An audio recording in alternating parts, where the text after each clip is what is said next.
like it. You want a podcast like it? Podcast like it's 1999. Podcast like it. Just podcast like it. Podcast like it's 1999. Podcast like it. You want a podcast like it? 1999. Hello and welcome to Podcast Like It's 1999, the podcast where we talk about the films of 1999 getting blown off the runway here in 2021. I'm one of your hosts, Kenny Neibart. And I am Phil Iskov. And with us today is the color man from the Screendrafts podcast Phil and I have both been on not nearly enough times. Ryan Marker, he's also the general manager of the Arrow Theater in Santa Monica, the finest repertory theater in LA. Is that appropriate? I mean, it's one of them, it's one of them. Well, I would definitely, I would say it's the finest, but it's up for debate. I also, it should be said too, that you are recording from the Arrow. So behind Ryan, we can, which when we recorded the Winona Ryder one, if I'm not mistaken, you might've been there too. The reason I say this is just, it is glorious to see a person in a movie theater right now. Yes. So it's pretty, I'll be very excited about that. Yes. I'll be sure to FaceTime you from Cruella this weekend. Please do. I'm very excited actually to be on this podcast from the Arrow. I feel like it's the two things I've been thinking about a lot in the last week have been these two things and really nothing else. The Arrow is primed to be open. We have upgraded literally everything. We've painted this place. We've cleaned this place. It's gorgeous. It's honestly, I think, the best it's looked in maybe 25, 30 years. And it's been fascinating to just be a part of it, to just see the transformation over the last, honestly, this year was a big one and we did a big renovation 3 years ago. So the Arrow is sort of, and it's 80 years old this year. Incredible. So it's kind of fascinating to kind of see it get such a wonderful, upgrade all throughout this year. So the American Cinematheque is ready to fly its flag. Where can people find the schedule and buy tickets?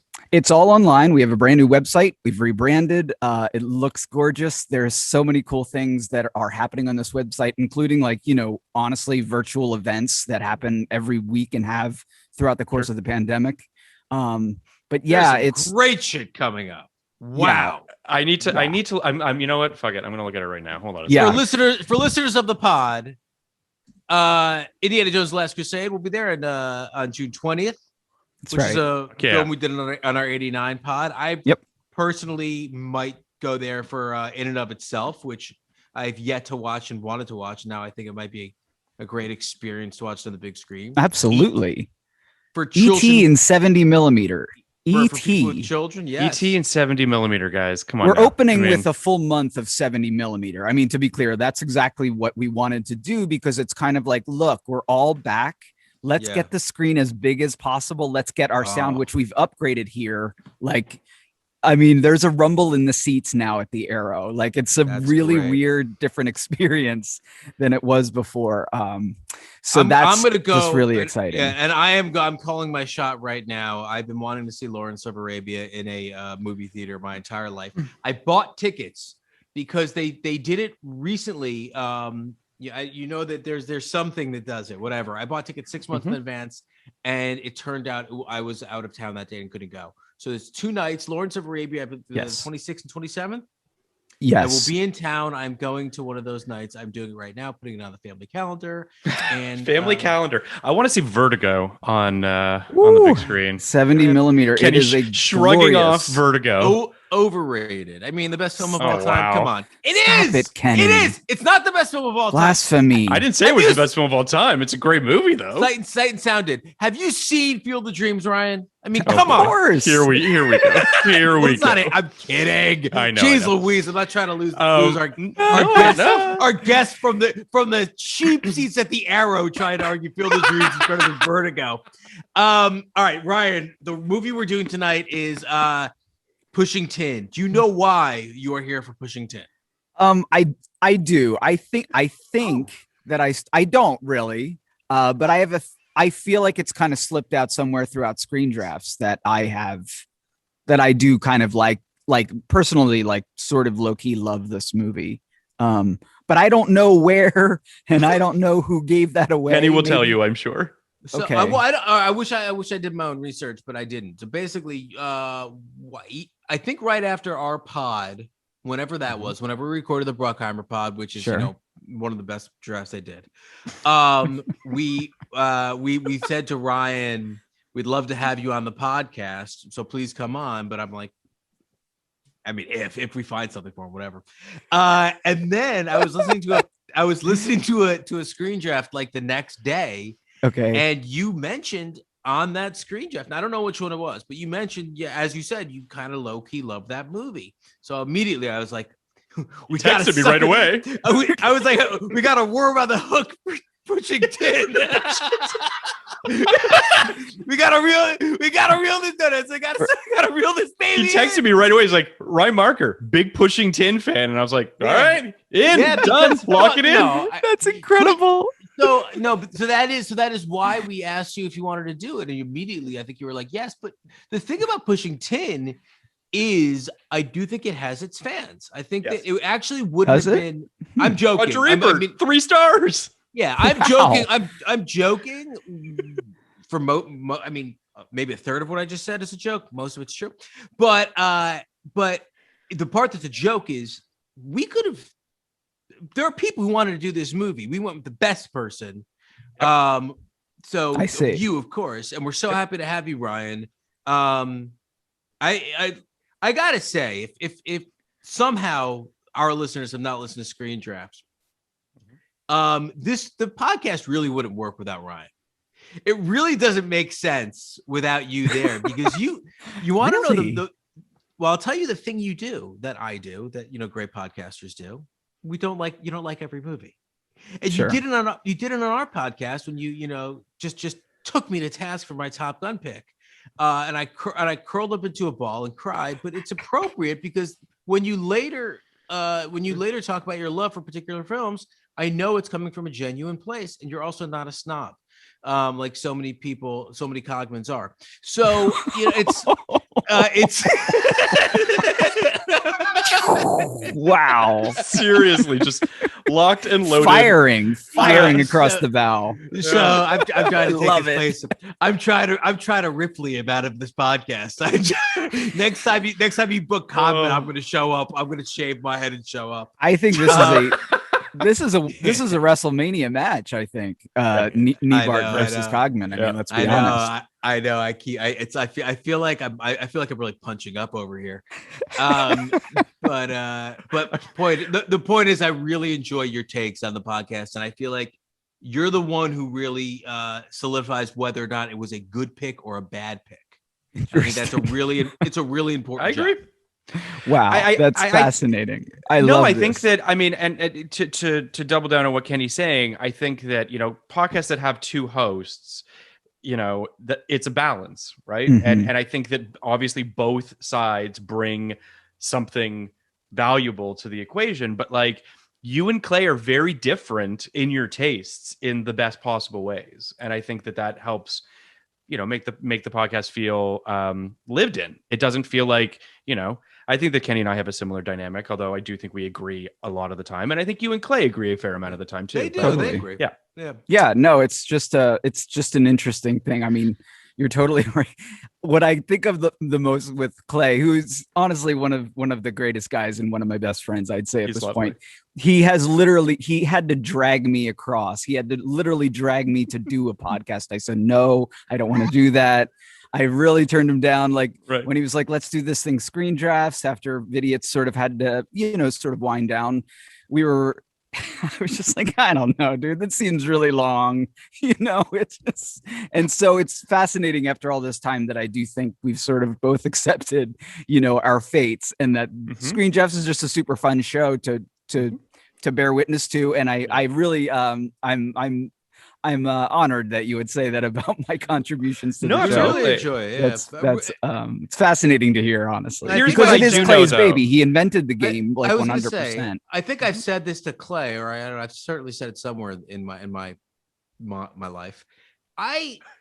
There's real genius in screen drafts, because screen drafts as a game is dumb, but screen drafts as a podcast is excellent. Yeah. There's like it all, it's a gentleman's game, right? So it relies on the two people agreeing to not talk before, Sure. and agreeing to keep their cards close to the vest. So it's not really a game in any real sense. It's you have to kind of work to make it a game. But as a podcast, the countdown format is so tense. Like it really does matter to me, like what gets near the top. Right. Can I just say, it also genius. It needs to be said that I remember when I texted Kenny and said, I'm going on Screen Drafts with Dana. We're going to do a Winona Ryder draft. And Kenny texted me and said, I got to be honest, I don't really get the rules. And Kenny's a rules guy. Because that wasn't a judgment, right? It's a great podcast. But I tried to explain the rules, and in explaining the rules, even I kind of was like, I'm not really sure I understand the rules. And then you listen to it, and you're just like, oh yeah, no, this is great. This is fantastic. Right, and it's very elaborate rules that really only lie in Clay's brain. Like I know the rules by now, but it took me a long time, and we added rules as we go. I mean, it makes total sense to me now, but as I was explaining it before I went on with Dana, I was just sort of like, I think I kind of get it. And then Kenny was like, listen, I'm sure it'll be a great episode. And then you listen to it, obviously, and he's like, okay, now I get what the brilliance of this perfect podcast. episode. There's a great quote about Wikipedia, which is, it would never work in theory only. It could never work in theory, only in practice. Which is to say, if I told you we were going to have an open source encyclopedia that anybody can access at any moment, you'd think it was bedlam, like GeoCities was bedlam, or any other crazy open source thing. But Wikipedia is more accurate than the actual encyclopedia because it only works in practice. Right. I love Wikipedia. I feel the same way about screen drafts, which is, in theory, it doesn't work. You have to actually listen and experience it. And then it is the most rewarding podcast. It also needs to be something you care about too, right? Like you need to listen to, at least in the beginning, you need to listen to a draft that you're invested in. Like I think about Kenny's text to me during the Pixar draft, and Kenny was just like apoplectic during a lot. Like at a certain point, Kenny just texted me like, "This is just someone just scorched earth for no reason," and it. You should have stopped the draft right there. I mean. I know it's unethical, but you just should have said this didn't exist last episode. but I know we went out of our way to get Griffin Newman on this app, but goodbye. So Ryan, yes, Pushing Tin. Yes. Did you see Pushing Tin in 99 or around 99, or is this a film that you've recently grown to love? No, I saw it when it came out. I saw it on video when it came out. I was in college. I worked at a video store. I managed a video store. It was my college job. And, like it was just one of those movies that I would say, like, and I still stand by this, Pushing Tin is a wacky movie. Like it's definitely like a wild ride. Like there's something chaotic and shambolic about it that I just love. But I would say that definitely it really only works in two places, and that's like after midnight or on a plane. Those are really, you'd want to watch this on a plane? That's the last place I'd want to watch. I love a plane movie on a plane. Really? I'm with you. Yeah. It's I'm not afraid of crashing. That's the thing. See, I'm terrified of flying, so I don't want to double down and start like watching. Understood. Okay, things. Then for you, Phil, it's after midnight. Don't watch it at 7:30. This is not a movie. Then maybe I watched it at the wrong time. Maybe Kenny and I watched it at the wrong time. in three chunks at 7:30 a.m. Then at a coffee shop for an hour, and then in my car on my phone. Oh wow! Is that the wrong way to watch it? Pushing Tin got the creme de la creme viewing experience from Kenny Nybart. Pushing. Well, I was too busy listening to the Screen Draft podcast. I had to fit it wherever I could. Come on. So man. I'm going to give a synopsis and just get this out of the way right up top, because I don't think a lot of people know what Pushing Tin is the thing as well. Like, interesting. So just let me get this out of the way real quick. A new recruit unsettles the close-knit team of air traffic controllers who look after flights in and out of New York, filmed in Toronto. His serious and competitive approach coupled with a wild side for his character, give a highly dangerous edge to his relationship with the team's reigning star performer, one that spills over into our personal lives. Sorry. Written by Glenn and Les Charles of Cheers fame, their only screenwriting credit, feature screenwriting credit. Sure. Directed by Mike Newell of Four Weddings and a Funeral, Donnie Brasco, Harry Potter and the Goblet of Fire fame. Bushington opened on April 23rd, 1999 in fourth place behind The Matrix, Life, and Never Been Kissed. It would go on to make $8.4 million on a $33 million budget. It's got 48% on Rotten Tomatoes from critics, 42% from audiences. Roger Ebert gave the film 3 stars and said, like an overloaded airplane struggling to lift off, the characters in Pushington leap free of the runway only to be pulled back down by the plot. John Cusack and Billy Bob Thornton play 2 air traffic controllers who are prickly and complex, who take hold of a scene and shake it awake and make it alive, only to be brought down by simpering series of happy endings. For at least an hour, there is hope that the movie will amount to something singular. It takes us into a world we haven't seen much of, air traffic control center. Controllers peer into their computer screens like kids playing a video game, barking instructions with such alarming quickness that we wonder how pilots can understand them. They use cynicism to protect themselves from the terrors of the job. One guy, an aluminum shower in his future. The movie opens with a laconic observation. You land a million planes safely. Then you have one little midair and you never hear the end of it. The movie is not going to be shown on airplanes. Ironically, it is. The movie also does an observant job of showing us the atmosphere inside an air traffic control center, where the job description includes depression, nervous breakdowns, heart attacks, and hypertension. The movie is worth seeing for the good stuff. I'm recommending it because the performances and the details in the air traffic control center.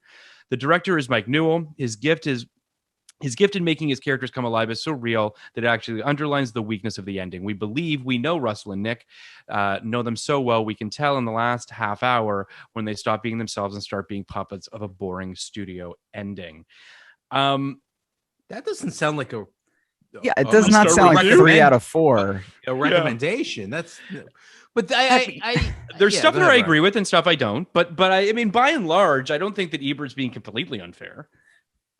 I hear that. I would say, however, this movie, you know, has a kind of, I don't think it's kind of aiming for, you know, sort of a realism. I think that's sort of, it's always been confusing to me when people see this movie and don't like it for that reason. It's certainly kind of a romantic comedy set in this world. And it's not even romantic. I was going to say, comedic. Where's the romance? I hear what you're saying, and you know, I wouldn't say it's a romantic comedy. However, I do think it kind of has traces of sort of that sort of late 90s who gives a fuck quality to you know, sexual politics, you know, and traces, yeah, that's its downfall for me. But yes, yeah. And I will say that there is a large degree of nostalgia for me for this movie. I think that the performances sort of transcend sort of the shakiness of the script. However, I do think that there's a lot of like interesting. I'm always a sucker. Like, and I will admit this, I am a sucker for like a meta quality to a late 90s movie. And to me, like, this is a vintage 1999 movie. It's not a movie that was made like that much thereafter. Obviously, it has a very clear pre 9/11 feel, you know. Yeah, that's very true. It's got like janky special effects running throughout it. It's like when they get blown by the jet wash at the end, it's fucking amazing. It's incredible. I mean, I just love this era of special effects where they thought they were working at all cylinders, and like, you know, within 5 years you're like, holy shit, this is insane. I also love that this is pre Tom Cruise just humiliating every leading man and forcing them to do their own insane stunts, or else they're like big wimps. So 10 years later, when Tom Cruise is literally hanging off the side of a plane taking off, they absolutely really would have done this. I guarantee they really would have done this. They would have been lining up to really do this. So I want to sort of I want to piggyback on what you were saying a little bit, Ryan, which is that, first of all, I want to be above board. I didn't hate this movie. I have big problems with this movie. I think there is a great movie in there. I think that the major problem I had with it is that I'm not convinced that Mike Newell really understands the tone of this movie. Sure. Because the score is truly insane at times, where like it's doing crazy heavy lifting in all the wrong emotions, where you're just like, wait a second, do you understand what the like? So I and this is maybe unfair, I'm going to jump to the very end for a second here, because it crystallizes for me everything that's great and bad about this movie. Okay. Which is I just want to talk about the scene with Cate Blanchett at the end, which is that her and her estranged husband are sort of separated. Yeah. And he uses his air traffic controller, what have you, to have the pilot call her into the cockpit so he can have a conversation with her and explain to her how much he loves her.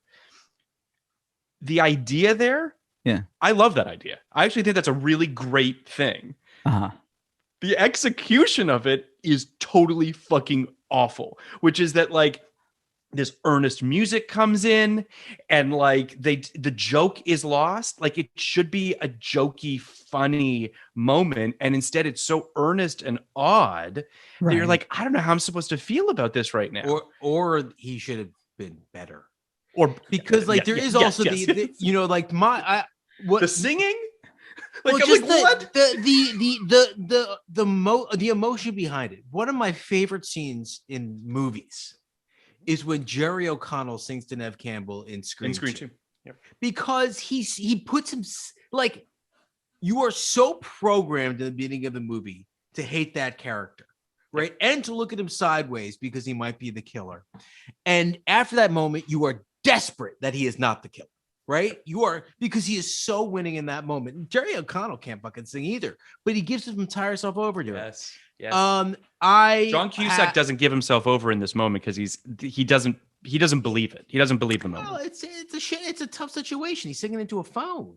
Yeah, and again, I do believe that there's a large degree of like magical realism going on in this movie, and granted, like it's a bizarre tone. I mean, I will totally grant, John Cusack's character throughout this is like repulsive. He's really kind of not a very good dude at all.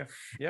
It's a movie. I gotta say, again, it's sort of like a subversive pleasure for me because I recognize these things. Sure. I understand it's not, I mean, I don't think you do. I think you're, no, I'm kidding.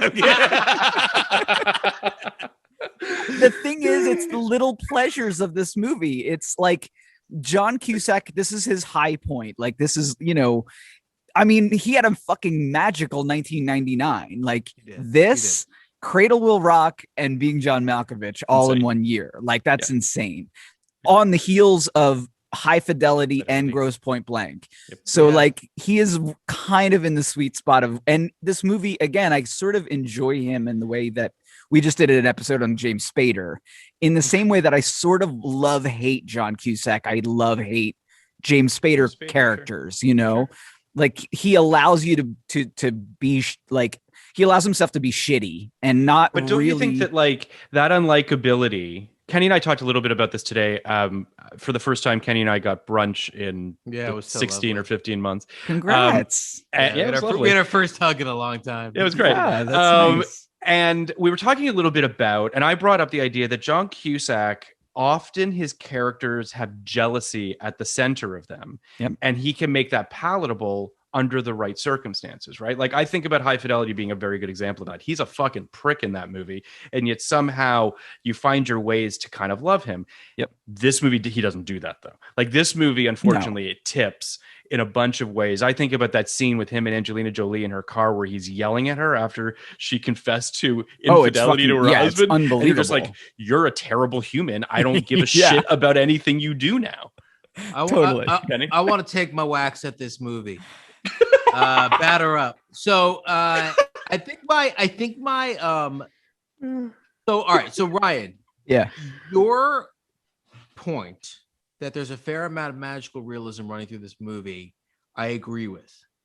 My complaint is that it's not there is not nearly enough of that. Mm-hmm. And the script, I think, allows for an execution that would have leaned into that. And there are a bunch of different ways it could have happened. But I think that Mike Newell botched it, and I think that the sexual politics of 1999 made for an environment where cheating on your spouse is not the kind of sin that destroys a character, like it is the kind of sin that destroyed a character from the dawn of time until 1997, and then again in like 2005. Yes. So like for this one weird period where every like right-minded liberal decided it's okay to cheat because our president cheated, it's cool. Mm-hmm. Then all these movies decided that wasn't the end of this character. Okay, so as I said this to Phil, and I think it's my best point about this film. This script, you take this exact same script, and it would have been a killer movie in 1979. They would have made a paranoid thriller, and it would have been incredible. And it's there.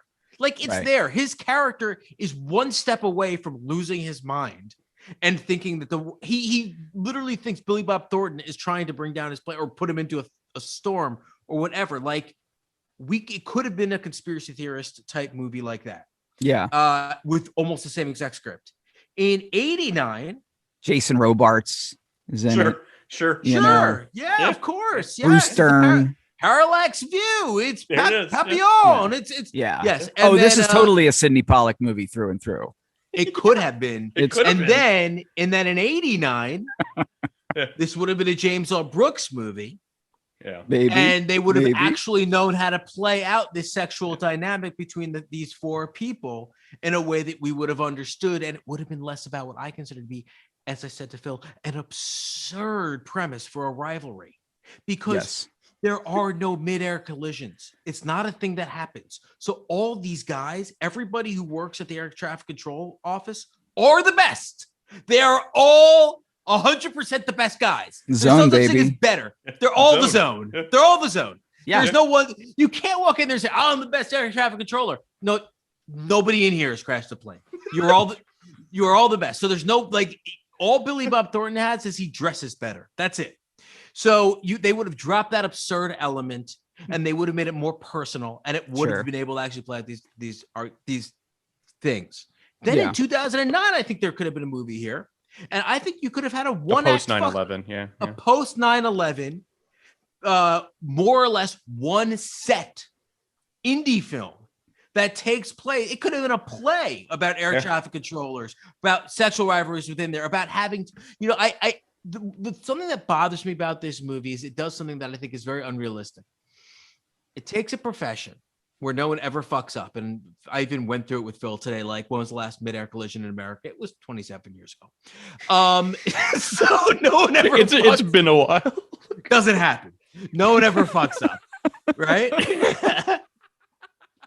And magical realism, and Kenny. which is fine. And it presupposes that there's a possibility that these people might fuck up.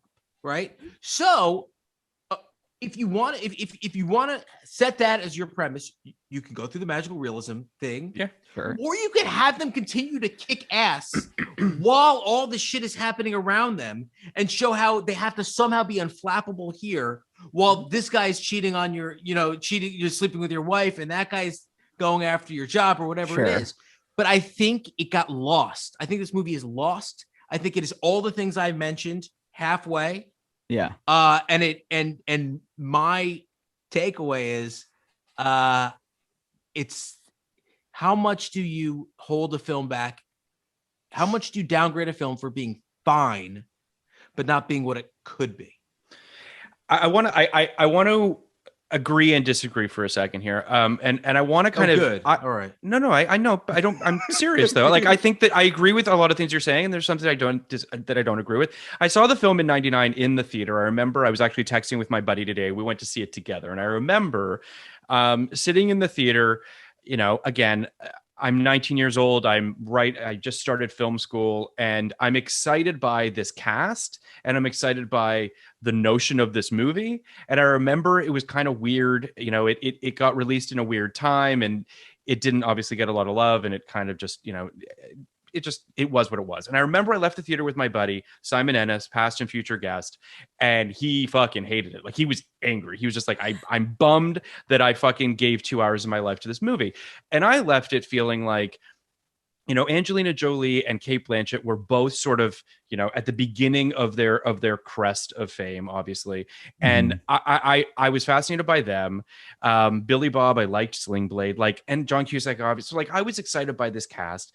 And I left the film feeling disappointed, could have been better. Watched it the other day. First of all, I also just want to say, and Kenny can attest to this, I've been excited to talk about this movie for a while. It's a movie that I've kind of kept in the back burner because I think it's weird. I don't think it's great, but I think it's a really interesting, emblematic 99 movie of 4 huge stars for all intents and purposes in a very strange movie directed by the guy who shouldn't have done it, written by, multicam writers. It's just odd. There's a lot of oddness going on here. And finishing it today, I kind of had similar feelings to when I left the theater in 99, which is a wasted opportunity that had a lot of interesting stuff in it that is just doesn't all come together. Right. There are scenes, there are ideas, there's stuff in this that I'm just like, this is great. Can you believe wish it all was kind of Mike came together. Newell's follow-up to Donnie Brasco? It's fucking crazy. It's crazy. It's surreal. And you can see that in the, do you remember the barbecue where I was like, this feels like this is like a cut scene from Donnie Brasco. They cross-bordered they cross-bordered the 2 movies, I think, and they just doubled up on the set. Did he just all of a sudden decide, oh yeah, I get this scene. Yeah. It's Donnie Brasco. I was like, no, it's not. Yeah. I know, with the scene where all the wives are kind of like He got shitting on their confused, husbands. I think he got a little confused. Yeah, I think go ahead. Sorry, Ryan, please. No, I think all that you're saying is right. There's also a part of me though that feels like this is the end of an era, in the sense where big stars could make big swings with make kind of complex characters out of not a great script. I think that you're absolutely right about the structure of this film and the problems of sort of just the general narrative and tone of the movie. But it's weird, I love a late 90s movie where Billy Bob and Angelina in this film, this is where they met. This is where they Toronto. That's where they found love. In Toronto. And they're both. They found love in a hopeless place. In a hopeless place. Fuck you. But I love both of these actors. I've always loved these actors. They're the best. They really are incredible, and there is a weird energy that runs all throughout this movie. And I think it's sort of dovetails nicely with the energy of this film, the energy of the movie. Well, I think about the scene of him singing at that Italian restaurant, and she's on her knees, just clutching his legs. And then there's another scene where he's singing and she's grinding against him. And I'm just like, what movie are these 2 people in? I don't know, but it's fascinating that they're having such an effect on John Cusack and his life. Sure. And so let's get into that a little bit, because for a guy who loves Top Gun so much, I have to say, this movie has Top Gun vibes all throughout. One of my great regrets of my life is playing Top Gun, because I don't even like that much. And it would have been so much cooler if I played American Gigolo. And it also would have given Ryan a correct point on his, commissioner game. Yeah. But it's so upsetting to me. But okay. I think this movie is best viewed through the meta lens you just described. Because why are these... The only reason these 2 people would have such an effect on John Cusack is because for the same reason they had such an effect on America. Because what the fuck? Because they're a giant what the fuck. Now, I also think I loved them together. Angelina Jolie is probably my favorite actress. And probably I think she's the best actress. Yeah. I think she's the best at being an actress, and I think she's probably my favorite actress. And that also kind of put her into this mind space where she goes for a very specific kind of guy, She got like Billy Bob is an A plus. Don't get me wrong, but Billy Bob's not Brad Pitt, and her dating Brad Pitt was almost like a letdown to me. Like, remember what he said when he was on a radio show? Someone asked him about her dating Brad Pitt, and he's like, "Yeah, she's going through her quarterback phase, or like her high school quarterback phase." Like, it felt like he was basically just being like, "Yeah, she's decided to shack up with the popular guy," which, I mean, I guess he was sort of right. I don't know, but he's a babe. Don't get me wrong. Yeah, no, I mean, Brad Pitt's a hot guy. Yeah. But Billy Bob, is a very fascinating dude. I mean, I really think that I feel like this character that he plays in this, I think that he took this role solely because he saw very clearly himself in this role. There's this weird, like, he's like a great singer, and he's a great fisherman, and he's a great air traffic controller. But he's also like a weird, like, guru of like self-help. Totally a weird guru, but he's also a fucking asshole. Like, he's sort of a dick. Like, have you ever seen that great interview where, he I guess he told the producer not to talk to him about his acting life. He's only there for his band. And he like literally puts this interviewer through 10 minutes of like nightmarish hell, and it's such a dickish interview. Like, I've never seen anything so difficult and cringeworthy as that interview. And I think this movie, he's that guy, and he's sort of like, that's what gets under John Cusack's skin, and then that all turns against him in a weird, like, sexual nightmare where he has sex with Angelina Jolie. Like, it's insane, like, what this dude is going through. But it's odd. It's so bizarre, and like bonus points for being really bizarre, but like negative points for not doing anything interesting with it. So like, it ends with a bomb threat. How much more interesting? Don't even. I mean, we'll get to the bomb threat. But I want to talk about your boy Billy Bob. With Angelina, or just Billy Bob in general? I want to talk about Billy Bob in general, and Angelina, undoubtedly will come up. But the thing about Billy didn't they Bob, wear vials of each other's blood? Yes, and not like weird. had Not they weird. had Velcro harnesses so they could have sex on their ceiling. Anyway, please. And he's as tall as I have met him a couple times. He came into the video store I worked at, and he's literally as tall. I mean, I'm 5'2". I'm a really short dude. He's a little guy, and he has a presence, like he's like kind of fucking tough and a big guy. I don't know. It's a very interesting kind of juxtaposition with him. I think you're getting at something that I'm like kind of trying to dance around right now, which is the male virility of Billy Bob Thornton. He is, I think he is a day player essentially before Sling Blade. Like, he works and he's been in stuff, but he's essentially, he's an actor's actor on his own. And I know he made a short before. Some folks call it a Sling Blade, which I rented by accident once, so I saw that before I saw the actual movie Sling Blade. It's the first act of the movie, in black and white, with Molly Ringwald. But he plays, everyone knows who he plays in Sling Blade. So that's that answer. And the next big role he has is Simple Plan, where he plays a very similar character. Right. Good movie. It's an amazing movie, amazing Minnesota set movie, one of the best Minnesota set movies of all time, according to a podcast I listen to. And he, I'm wondering if Billy Bob Thornton, and then he plays Armageddon, where he's certainly playing an alpha, and he's very fucking cool in that movie. He's really good in that movie. The best part of that movie. I'm wondering if Billy Bob Thornton is having a hard time playing these beta males with mental deficiencies. And hard pivot to I want to show you how cool I can be. Pushing 10. Yep. Pushing 10. And I think Russell that happened. Ball. Yeah. Russell Bell. Bell. Yes, Russell Bell. But I think that's kind of what happened here. That he took the first James Dean role he could find. Yeah. And I think he did a fine job with what I think is an absurd character. Just an absurd role that makes no sense. Again, there is no like there There is no big swinging dick among air traffic controllers. It's binary.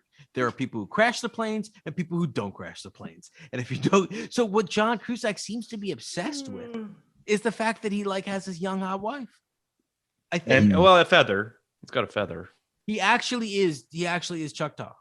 I did look that up because I was going to make a big fucking point about it. A big fucking 2021 smackdown on his ass. Right. You were wrong. No. That was legit. Again, playing towards my theory that he wanted to play himself for the first time. I think you're both absolutely right. I think that the virility thing is true. I think the masculinity and the alpha male, all that kind of stuff is interesting and valid. It also feels like Billy Bob's legitimately bringing his own stuff to the table. Like I can't speak to what is his and what's in script, but like it really feels like Billy Bob. Well, look at what this crazy motherfucker does in 2001. Yeah. He's in The Man Who Wasn't There. Good film. Great movie. He also was in Monsters Ball, which is like the most toxic example of male virility, right? Which is the most like I'm gonna show you how fucking male I am. I'm gonna rape somebody. What do you think of that? No one will ever call me Sling Blade again after that. So God. I do think he lost his way a little bit. I would agree. And he also feels like he stopped being interested in him. No, I think then he found it. I think he found who he was again in Bad Santa, and then went from there and had his nice. Bad Santa's great. Yeah, I think that's who he really is. I want to just take a quick second here, I want to kind of talk about like. I'm not entirely clear how this film gets made. Mm-hmm. Like I know that the Charles brothers are obviously a very big deal in television, and they wrote this script years earlier or something like that, and it was like quote unquote the only feature idea they had ever had or something along those lines. And this movie has TV kind of qualities to it. Like I was watching it today thinking like this movie kind of has like a weird Northern Exposure-y kind of vibe to it. Totally. Of that sort of like small townish kind of, group of interesting, colorful supporting characters. Like when I think about that, the actual air traffic control center, Kenny and I talked about this a little bit at lunch today, but like that, there's a multicam show about that, right? Like where like that's the set. It was called Wings. It was called. There you go. Or yeah, exactly. So like it does have even those morons didn't crash. Didn't crash planes. They were perfect pilots. There was never a crash. But I think it's interesting. We've talked, Kenny, about almost all of these movies, but this is a Fox 2000 release, which is an imprint on the Fox when Fox 20th Century Fox existed. The 99 movies that came out under Fox 21 or Fox 2000, that is, are Ravenous, Never Been Kissed, Pushing Tin, Lake Placid, Broke Down Palace, Fight Club, Light It Up, Anywhere But Here, and Anna and the King. So it is a real murderer's row of movies. Brutal. Where you're just like, who's running this? Like, what is the literally just gonna look up who is running it so we could dunk on that fool. Anywhere But because Here. It's like, what's the connection between, like, what's the thread? Yeah. And clearly there isn't. Some of these movies, by the way, are legitimately great. I think Ravenous is great. I really like Never Been Kissed. Kenny's, we both really loved Lake Placid. That movie's kind of insane. That's a good flick. We haven't talked about Fight Club yet. It's obviously an important movie. We've seen Fight Club. We've seen it, and it's a good movie. But this movie is such an outlier in so many ways, but also just like, I gotta think that this is just like pieces came together. It feels like it was shot relatively quickly. I'm imagining like cast got this thing, up on its feet. I really don't know. Because if I read this script, I'd just be like, I don't know what this is. And if you don't very specifically direct this thing, it's going to be a disaster. Sure. I feel like it's very clearly, for me, I think it's John Cusack at this time, like I said, I think had a lot of agency. And I have a feeling that he likes these types of movies. They're always a little off kilter. I think he's very interested in taking big swings as opposed to, even if they fail, I don't think he's like maybe the most judicious script reader, but I think he likes good character, meaty things that he can kind of act quirky and weird and do his like trench coat thing, you know, like which he does. he's No one wears a gloriously trench coat like 90s. He loves a in this trench movie. coat. Yeah. Yeah, totally. It's interesting. You brought up Grosse Pointe Blank, which I thought about, which first of all, I watched relatively recently and was just completely blown away by it all over again.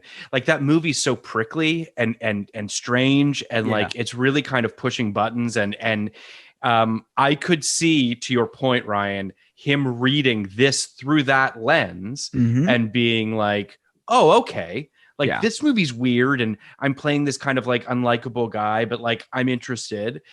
I just and Kenny, you said this at lunch today, and I think it's true. Like it's the Mike Newell component that's just the wrong guy. He whiffed. I again, I don't think this is like a necessarily flawed script. I don't think this is a failure on the page. I just don't. I think that I think it just takes a little bit of vision to see what you have here, and you potentially like. I don't know. I don't know how you don't connect the idea that air traffic controllers get burnt out so easily. They can only be air traffic controllers for a period of time and then they're moved on. You know, how having all these, you know, the thing about having more people, having more lives in your hand in a shift than surgeons having their whole lives, how that shit gets to you, how, you know, all that shit can't get to you. It's perfect for a paranoid thriller. And I think that there's a way to go with this that was undercut by the ending and certainly undercut by all the moments of groundedness where John Cusack is just losing his mind. And it's just that simple. Like he's just losing his mind and losing his family.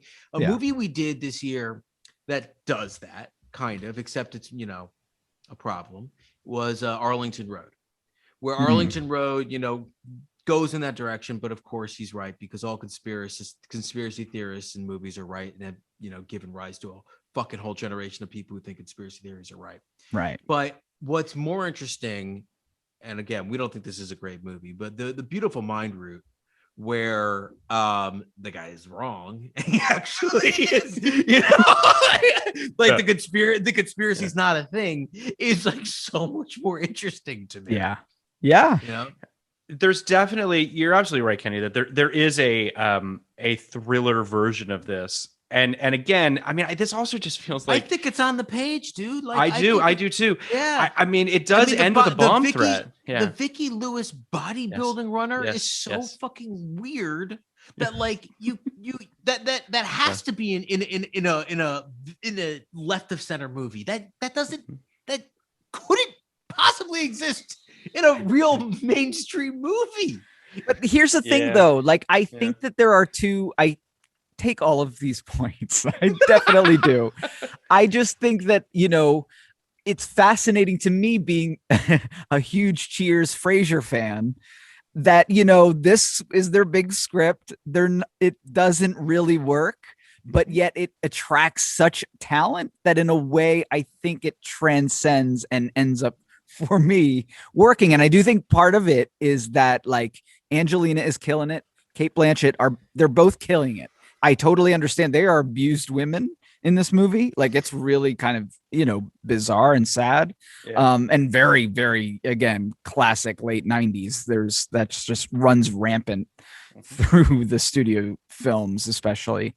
But they are really acting the hell out of this movie and these characters. And I think that's kind of, I don't know, that's partly just, again, like kind of a guilty pleasure of mine. I totally see that it's a problematic kind of element of this film, but being such a big Cate Blanchett fan, and I remember that this was like the first thing I saw of her. Like I can't think of the movie that was before this. I'm pretty sure this was the first. She was nominated the year before for Elizabeth. Yeah. I mean, I don't know if you've seen it, but that's the thing. I don't know if I cared enough to watch that. Like I know my brain in 1999, and Elizabeth was not there. Pushington, however, being such a Cusack fan, and you know, ultimately also yes, of course. Of course. Of course, Pushington was there, but not the Academy nominated movie, Elizabeth. But she kills it though. Like it's kind of a fascinating performance. I mean, straight up, who wants to watch Elizabeth? I saw Elizabeth in the theater. I like especially that year when you're already like chewing through all these other like homework movies to get there. So, but it's a great movie. I did eventually see it, and it is like an It's a very good amazing movie. film. I mean, they both are. They're great. And we will be great doing films. our top 5 Cate Blanchett films fuck, at the end will of we? this as well. Shit. Yeah. Crystal Skull. It's Crystal Skull times 5. We're Crystal done. There you go. Skull, Crystal Skull, Yeah. and Notes on a Scandal. For I don't even know what you're talking. What is Crystal Skull? I don't Yeah. know what that. No movie one's is, seen honestly. Indiana Jones and the Crystal Skull. I've never heard just, of that. I want to just no one knew that Cate Blanchett was in it. I think that I agree with everything you're saying, Ryan, in the sense that I was fascinated by both of them, Angelina Jolie and Cate Blanchett. They were probably big driving forces to getting me to the theater. I think that they are bringing their energies and their complexities and stuff to roles that I think are thinly drawn, unfortunately. But I think that they're bringing stuff to it that makes it interesting. Totally.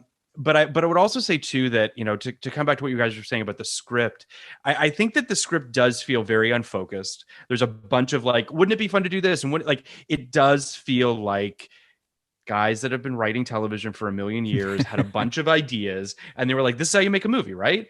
And unfortunately, it doesn't all kind of congeal. And then when it's put in the hands of someone that can't handle those tonal shifts, where it's like, and then there's a bomb threat, but and then there's like, you know, it's just there's so much going on that it never. But I want to also just say, because I'm kind of on your wavelength here, Ryan, on the. I love a messy movie. I love a movie that tries to do like a bunch of shit and might not all work, but I just respect the attempts. Yes. And this movie does that in a lot of ways that I do find fascinating. And I imagine if I watched it at midnight, I probably would have been a lot more on board with it. But Kenny, you have something to say? I got so much to say always.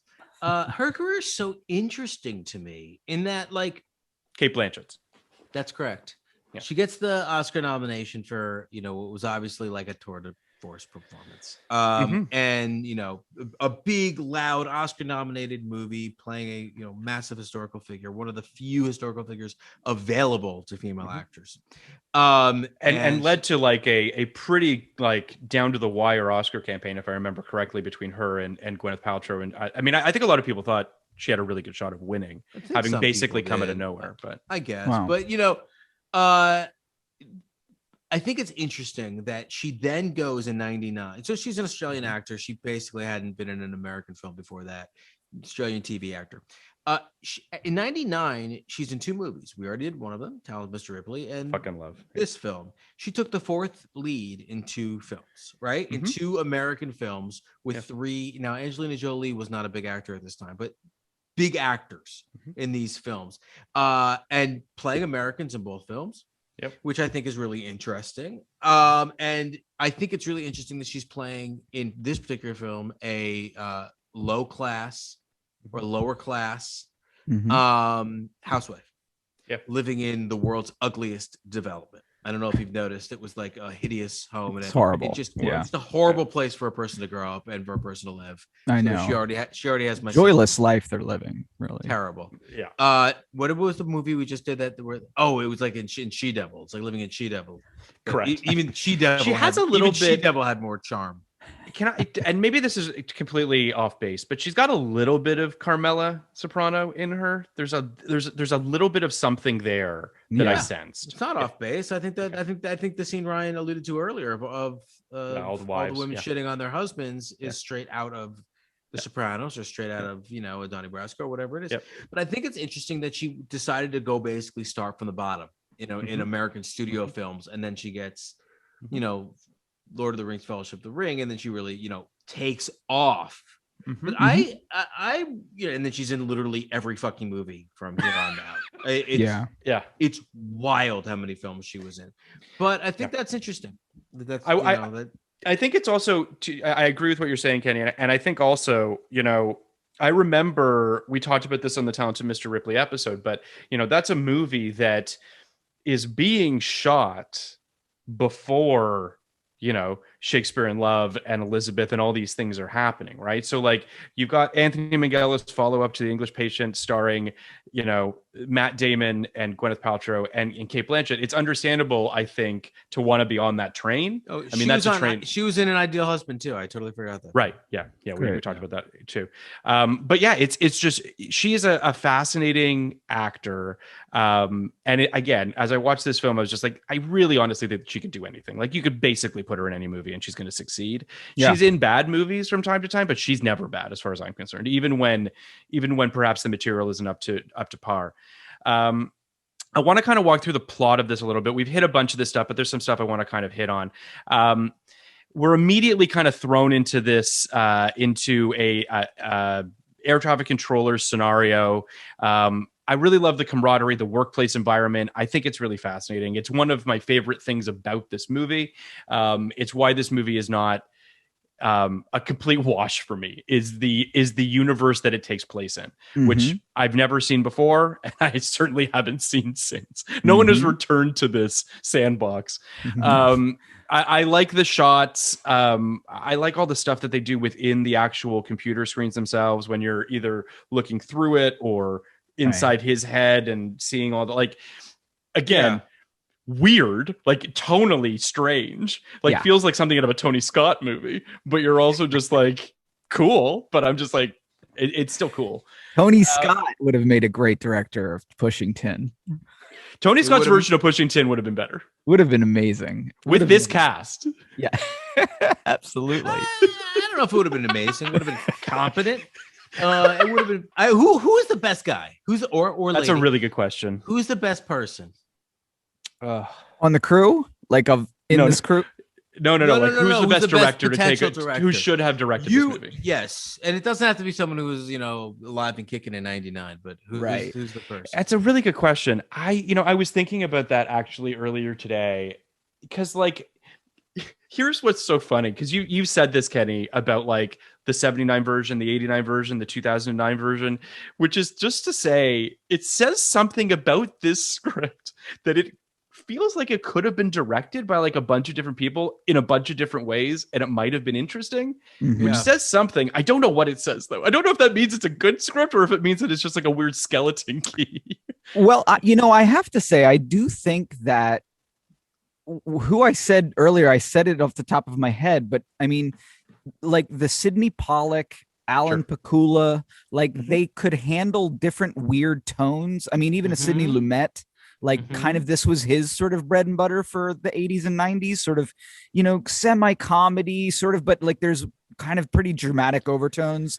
Like I can think that could have carried the weight that Kenny was talking about earlier, in terms of actually getting into the psyches of these characters. I think it would take a kind of much better, or a new Norman Jewison, sort of that. I don't know. These were adult movies. Like it feels like they're trying to go for an adult tone here. For sure. There's a PTSD vibe to this, and it's interesting. I think a lot of the people you named, Pakula, Pollack, Jewison, would have made better movies. I think Lumet would have made a great movie. Yeah. Like that's like that. That's because I'm already thinking about his version, and it would have, first of all, looked better. I don't care if this is where the air traffic controller place actually is. That's not where I would have placed it. I would have placed it somewhere that actually is interesting. Sure. It has some texture. It has some feel. It has some life to it. Right. Give me LaGuardia. That's the first decision he would have made that would have like started to interest me.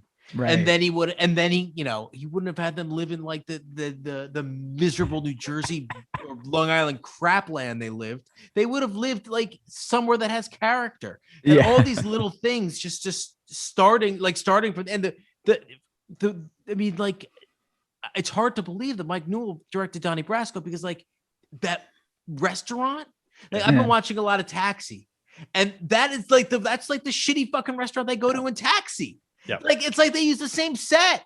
Everything just would have had more character imbued into it from the beginning. And John Cusack, I don't think would have been cast. You would have had someone more along the lines of like Judd Hirsch, who would have been fucking awesome. Judd Hirsch would have been great. Yeah. you know, someone with some fucking pathos, and then I would have started to get the movie. But there are two filmmakers that came to mind that are more in the vein of this, the best version of this film, as opposed to what I totally agree with you is the best version of the 70s version of this. Mhm.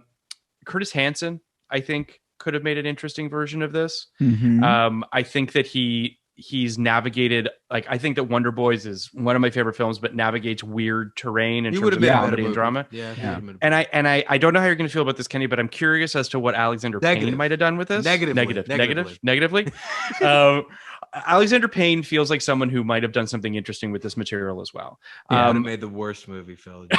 I assume that Kenny wouldn't be a fan of it, but I do think that it would just be, I think that he understands like sad sack guys that are sort of lost. And by the way, like I'm not suggesting that that he's necessarily the right guy, but like he's more right than Mike Newell is for this. Right. Yeah, no, Mike Newell is definitely not right. Well, Mike Newell proved we can all to be agree not on right. that. Mike Newell proved that he was not equal to this material and not equal to making this kind of, you know, modern studio movie set in America. That's just clearly not something he's capable of doing. I wouldn't have necessarily thought that going into it. So I don't think it was like a bad decision. Alexander Payne would have made a movie that was nominated for 7 or 8 Oscars, and 2 people would have won, and he would have won, and the Charleses would have won best screenplay for the exact same fucking screenplay, and I would have 20 years later said it's one of the 5 worst fucking films ever made. But that's what I get, because you're right that this does fall into the Alexander Payne, but they would have I don't know if you know this, Ryan. I don't know if you've listened to our Alexander Payne and Alexander Payne adjacent episodes, but he's probably my he's not a fan. Okay, I gathered, Kenny. And even though I think Election, even though I think Election's like one of the greatest movies ever made, sure. But I think like everything else he's done is reprehensible, and this would have fallen into the reprehensible camp. I think. I mean, brutal. Because this is. See, I don't understand Sideways. I fundamentally don't understand the movie. Yeah. And this would have been all the Sideways stuff. This would have been. This has a Descendants vibe, you know. This has a Sideways vibe. Like it does have that, you know. He would have made them into 2 horn dogs. Yep. Who would have treated the women even worse until they did something unbelievably terrible to the men. Correct. One of them would have cut off a dick or something. Right. And then and then they would have run down the street holding the dick, and then everyone would have been like, Alexander Payne, what a genius! All right, so I just described Sideways. That's what happens in Sideways. He's not holding a dick; his own dick is out, and people are like, oh. So Billy Bob Thornton shows terrible up movie. at the Do you think it's a terrible movie, I Brian? hate that movie so much. Yeah. Holy fucking shit. Can we go on a date? Do you really not like that movie? I hate that movie. Oh, it's terrible. I worked in a movie theater when it played. I worked at the Lemley Monica, and it was the worst crowd of movie theater like history. I couldn't. They were bringing wine and drinking out of the bottle. It was fucking disgusting. That makes sense. But it did, but it also mimicked sort of the tone of this weird bad movie. Like it's an odd film. I've never heard. Honestly, I've never heard a interesting, coherent, compelling argument for why this is good outside of like Paul Giamatti's speech about the grape is affecting, and I'm just like, this is not good writing. It's a very bougie movie. Like I didn't think you liked it that much, Phil. Yeah. Right? You don't even like. I don't love it. I watched it relatively recently. I think I watched it around the time that we did Election because I was trying to kind of rewatch some of Alexander Payne's. And listen, I'm not an Alexander Payne fan. I don't hate him as much as Kenny does, and I just find his films to be sort of kind of neither here nor there for me. And you know, I think Sideways is worse than Tootsie, Phil. That's how bad I think it is. Is it worse than The Departed? What? Oh, do you like Tootsie? I love Tootsie. How here we go. Like Tootsie? Here we go. Now you guys aren't going to go on a date. We're not going to go on a date. We'll talk about that another time. Is it worse than The Departed? That's a great question. So those are probably the three films that are held up as classics that I just think are dog shit. And I think that honestly, if I'm being like completely honest, you're not going to believe me, Phil. You think Sideways is worse than Departed? I think The Departed is the best of the three. And I which actually surprised me to say it, but like, I don't think The Departed is. Wow. I think The Departed. My bit, Ryan, is how much I hate The Departed. So it's I guess you hate it too. It sounds like, or you don't. Not at all. Oh, you love it. Okay. So not at all. So The Departed, I think, is the least offensive of the three, and I don't mean from like a woke 2020 point of view. I think from a storytelling point of view, and also from treatment of female character point of view. But and the message of the movie, The Departed is just a stupid ass fucking popcorn flick that somehow won Best Picture. Sideways is absurd and infuriating, disgusting, and Tootsie's the most misogynistic movie ever made. But that's my feeling. True, but grandly entertaining. So to pivot back to Pushing Tin, also grandly entertaining. So a bunch of shit happens as we've talked about. Billy Bob showing up, blah blah blah. We meet Angelina Jolie at a barbecue. Kenny mentioned how much he hates her wig in this movie at lunch today. I think she looks great. She always looks great. Like I love her southern energy. I love her southern accent. Me too. Yes. It's so charming. Yeah. And she brings, again, we've talked about this a little bit, but she brings this energy to it. There's a I mean, I guess she always brings this, but like there's a danger to Angelina Jolie. She feels dangerous. Yep. So like when she walks into that barbecue, even when like there's a moment when she's walking towards the bar and these two kids get in the way and she feigns this like cutesy face to the kids when she fucking hates the kids, clearly loaded, you know? Yeah. It's a great moment. I think you just made an interesting observation about Angelina Jolie and danger. And I think that is the one thing that's held her back as a movie star, because it's been very hard for her to play. I'm going to put it differently. I think she feels a responsibility to play quote unquote strong women or quote unquote badass women. And she's so good at it. I think Salt is like a fucking A+. And I think she's like, great and fucking Wanted. And I think she's just always great as these badasses. But in a movie like, Changeling, where she has to play vulnerable, it does kind of feel weird. It feels like it feels more like a performance. And I think that's kind of the one thing that she can't really pull off. Not even that she can't pull off. It's the one thing that like our preconceived notions of her as an actress put up a bit of a barrier for, I think, the audience accepting her in those roles. But when I think it's interesting, she wins, as we've mentioned, she wins the Academy Award in '99 for very dangerous performance. She's very good in that movie, though, and she actually shows, I think, the range of, there is a vulnerability to her in that movie. There is, like, she does all the things. She certainly checks all of the Academy Award boxes, but she's very, very good in that film. This is a movie that I don't even know when this movie was shot, but like she's only doing a couple days on this movie is my guess. I mean, maybe 2 weeks of this shoot, at most. And I think 2 weeks it was. What a roller coaster. The reason I bring this up is her and Nick connect a little bit over the drinks at the barbecue, and then they bump into each other at a grocery store because she's crying because a plant of hers died. I don't know. They have this dinner scene, and I don't know what to make of their chemistry. It's not bad, but it's also like not good. Like I can't. Do you sort of know what I'm getting at? Like there is something between John Cusack and her, or Nick and Mary, that is interesting. But it's also kind of like, but is this sexual? I'm not really sure this is sexual.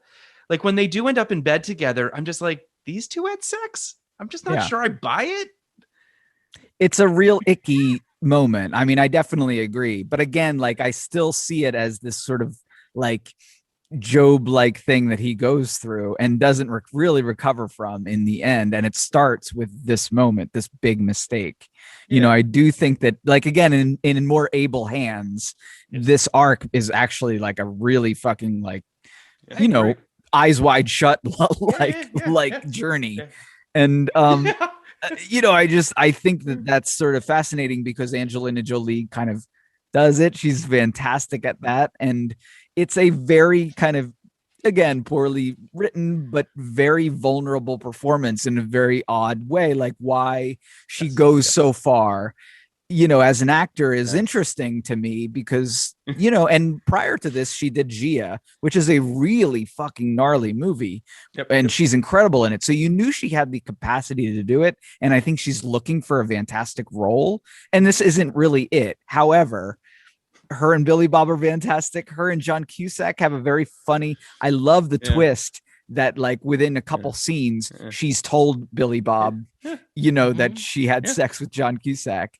And now that fucks him up even more. He's even more like kind of off his game than ever before.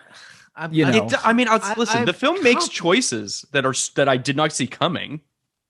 I'm confident that there's a better film here. I feel like Newell approached this like it was any other movie, and it just isn't. Like that's the arc you just described.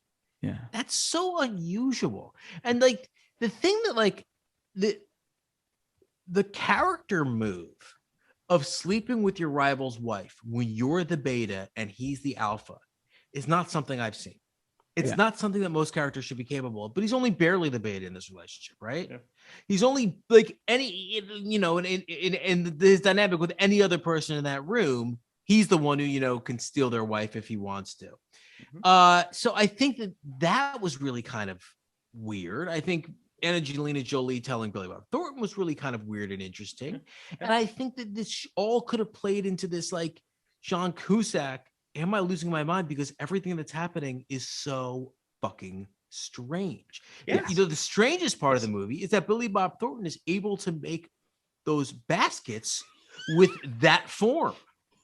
Like that is the biggest piece of magical realism in the entire film. Yes, but I also think the best part was that he missed. I was actually joking, but now I'm serious. Like he missed. Like the cool guy missed. He's so cool, and he pays him. He's so and cool. He pays him. He's like, you either get it or you don't. You either sink it or you don't. Fantastic. There's a humor in this film as well that is not the type of humor necessarily that I would have associated with the Charles brothers in terms of Cheers or Frasier, what have you. There's so Nick sleeps with Mary, comes home, who's 19. Yeah. Yes. So he comes home. Angelina Jolie's not, but the character is. Right. Connie has been at a drawing class and shows a picture she drew of JFK, to which she says, "I feel like I know him," and he says, "We all do." Like weird jokes in this movie, man. Like weird things where just like there is. And I know that I often bring them up, but like there is a Coen Brothers-y kind of vibe in this movie a little bit that could have been interesting. Like that kind of buried in there, but yeah, like that kind of losery central character that's just everything's kind of getting away from him, and he doesn't really like. There is that kind of vibe to it. Can you see this? That's Albert Einstein. That's right. That's a picture my mom drew of Albert Einstein. That's nice. This is something women do. Okay. Then we have this whole like weirdness where Nick becomes paranoid that Billy Bob is going to fuck Cate Blanchett. Right. So he's scared that like he's going to get revenge by having sex with Cate Blanchett. And then he goes to, which Kenny mentioned, the weightlifting muscle performance that Vicki Lewis is doing. Which is so funny because you and I were talking about that. That's what I was telling you. You and I were, because Zack Snyder had just apparently pitched an idea to Darren Aronofsky about a female, quote unquote, female wrestler. Mm-hmm. Starring Amy Adams as a female bodybuilder, which I think, there's a movie there with Amy Adams, but as I said, with Julie Bowen. But it was so funny that like the next day we're watching this film about, of course, Vicki Lewis from fucking News Radio is a muscle person. Yeah, I bought it. Great, I'm in. Yeah. Good so his friend Barry is there. I loved your mute boyfriend too. Yeah. Yeah. So he's there with his buddy Barry, who is played by Jake Weber, who's got a real James Spader vibe in this movie. Right. Barry gives a really interesting speech about how like their jobs are about controlling chaos in the sky. Like again, like there's all these really interesting thesis statements kicking around this movie that just don't speak to each other, but they're all kind of like saying interesting things. And then Connie's dad dies. They get on a plane to go to New York, and Connie tells Nick that she slept with Russell. Are we supposed to believe that she did that though? I don't know. I'm asking that legitimately, Ryan. Like, I couldn't tell if I was supposed to know if, like, did you think that she slept with Russell? Or did she just say it? It never comes back. I kind of felt like it was a mystery that kind of hung over the movie, like an intentional mystery that hangs over it. Because here's the thing, like there is that very clear scene of flirtation between the two of them. Yeah. You know, and I think it's actually one of the best scenes in the movie where, you know, he's sort of, I don't know, interested in what John Cusack could give two shits about. Sure. And just that kind of look of like acceptance and seduction. There's a sexiness to the two of them in that scene. And it's a kind of cool little scene. I don't know. And I think that then, you know, it's sort of like with John Cusack's character, it again, probably poorly executed, but I sort of get the feeling that the idea is that we don't really know if that actually happened, you know, that perhaps it did, perhaps it didn't. But it did. It clearly did. I think you're giving the movie more credit than it deserves. We should know that. That's a fact that we should know. It's not a thing that we should be like, I don't know if she slept with him or not. Yeah, that's a big swing of the movie. I will admit that.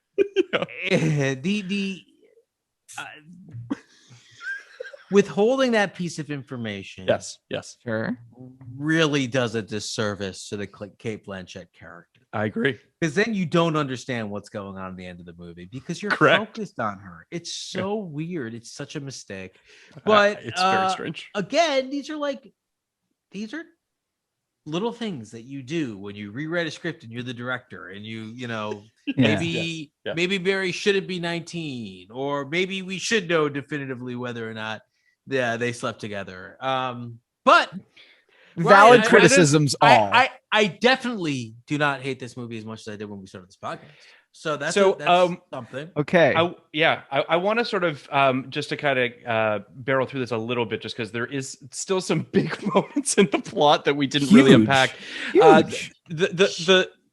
So that now we're at this a really interesting part of the film where they're flying back from New York, and John Cusack is convinced that Billy Bob is forcing their plane through an electrical storm to try to kill him. Which, as I mentioned to Kenny today, I think is fucking great. Like, it's a great idea. It's a great thing, but it's also just like, what? Like, it's bonkers. It's a bonkers thing. Anyway, in a good movie, yes. that is like the climax of the film, and that's what completely destroys his life. Him thinking that happened. Yeah, and then Billy Bob walks away with Kate and Angelina in a throuple. Like, that's what I would. Yes. But then the weird part is that this happens. Director like I am. But this happens, and then he comes back to work, gets angry at Billy Bob. There's a bomb threat that forces everybody out of the air traffic control center. Like that. It's like those scenes happen so close together. I'm like, what? I'm like, how did it get here? I know. I'm from New York. I know what the Van Wyck is like, buddy. You're not getting there that fast. Van Wyck and the Kennedy Expressway and fucking try. No, come on. Right. They also just, the guy who's running the air traffic control center very flippantly says there's a bomb threat. Like, there is very little weight to what's happening. Well, it's the line that literally breaks up the fight that they're having. Yes. That's guys, there's a bomb threat. That's the insertion of the bomb threat. Is like, you know, it's like the end of Gangs of New York. You know what I mean? It's sort of like yeah. We've got bigger fish to fry. There's a bigger plot point we need to insert here. Yeah. Yes. Like correct. Please stop fighting. Yeah, like, there's an alien. So basically there's a bomb threat. Everyone's forced out of the air traffic control center. And then there's a scene that I actually kind of loved, which is these two guys need to land like a bazillion planes in 26 minutes or something crazy like that. And they're doing it and also shit talking each other in between landing planes. Again, great scene. It's the type of thing that you're like, I could see the Charles brothers being like, and then they're exchanging barbs while also being like, it's a cool thing. Yeah. But then, because I don't know if this is studio, I don't know, whatever. But then like they land all the planes, or it seems there's a plane they can't get in contact with. So Nick runs out of the building thinking that Russell's behind him. And all of a sudden he's on the plane. I don't know how he got there. But he's no I'm kidding. No, but he runs out of the building in slow motion. Yeah.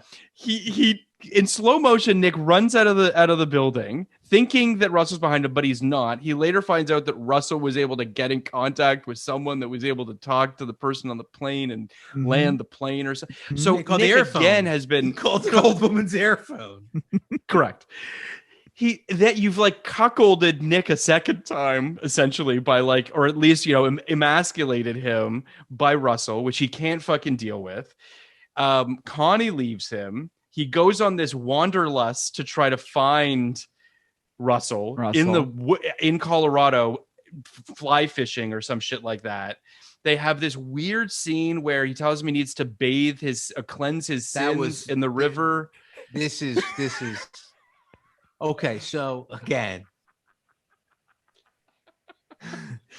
this was so dumb. I mean, like everything about this was so half baked. Like it's so half baked. Like it's.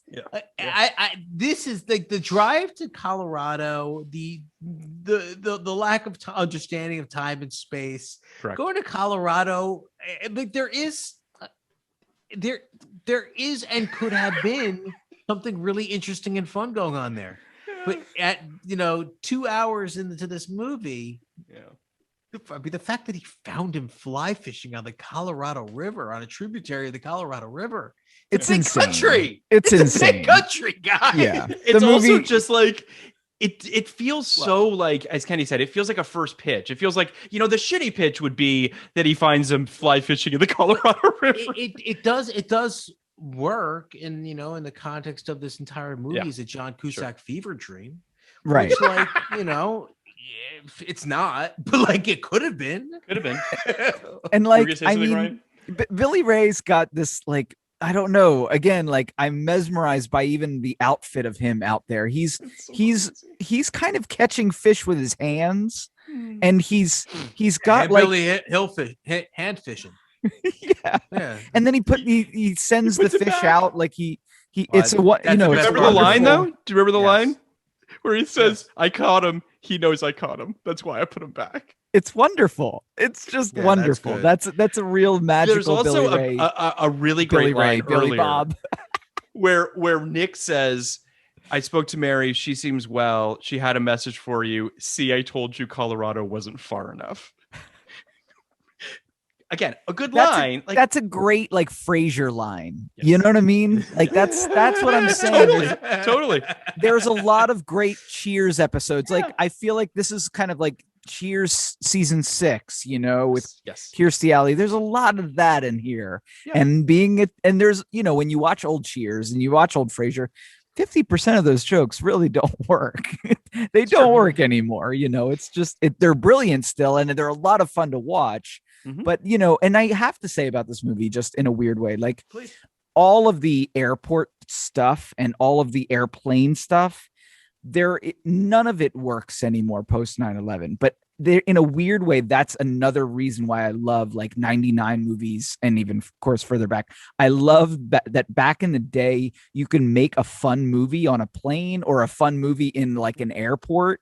It's a very kind of time capsule type of thing. And the strangest like thing with this movie is you totally hit it earlier, Phil, about like sort of the toxic behavior of like, Bill Clinton's politics hangs over this movie. But again, like, it's so fascinating to see all of this. Like, he would have been, like locked up by the FBI for life, like on Guantanamo Bay, if he had done those things in real life post 9/11. And, the last shot is him having broken into the cockpit to take over comms to talk to his wife as the plane is flying over the Twin Towers. Yeah, is fucking like iconic to me. When John Cusack is convinced that Billy Bob is trying to put the plane in an electrical storm, on 2 occasions he tries to bum rush the cockpit, and is held back by flight attendants. They have tasers now. They have weapons now. I agree with you them strongly, Ryan. I agree with you strongly.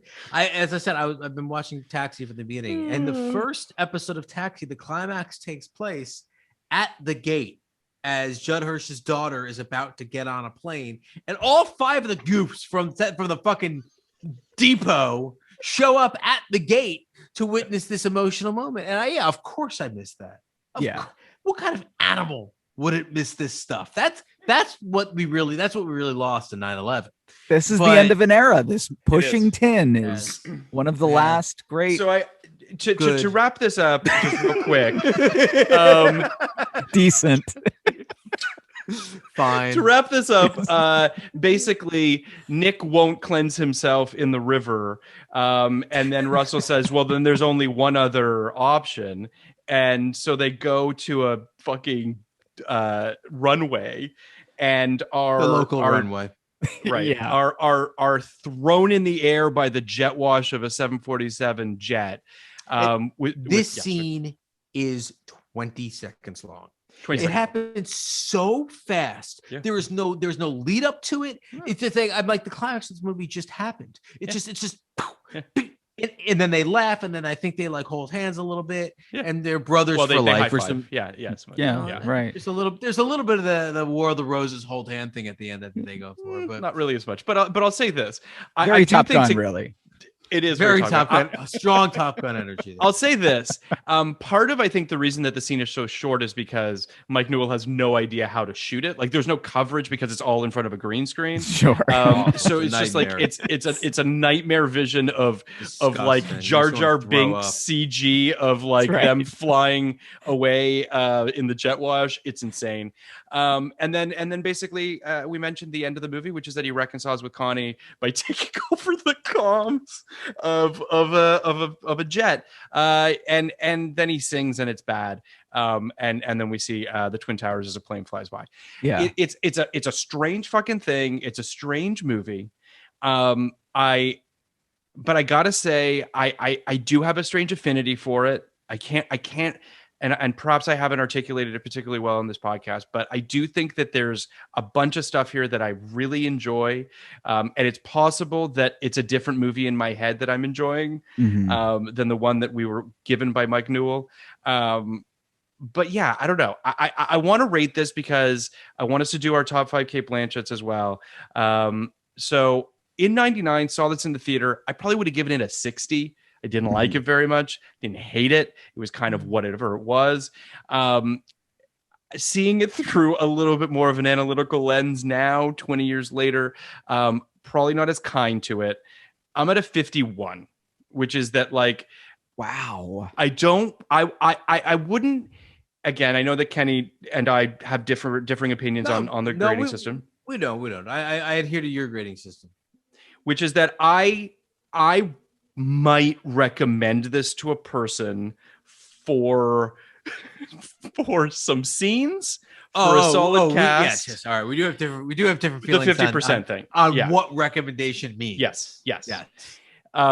So I definitely kind of weirdly, I'm going to stick it at 51.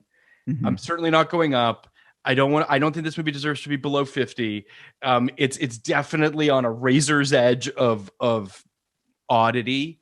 But I kind of still like it. I obviously loved this conversation, and I think it kind of made me like it maybe a little bit more. I might be at like a 52 now, but like, yeah. So what were you before the podcast? 51. Oh, you were 51 before the podcast, Yes. and you're 52 now. Yes. I'll take it. Okay. I'll take All it. right. All right. I feel like I did Kenny. good work today.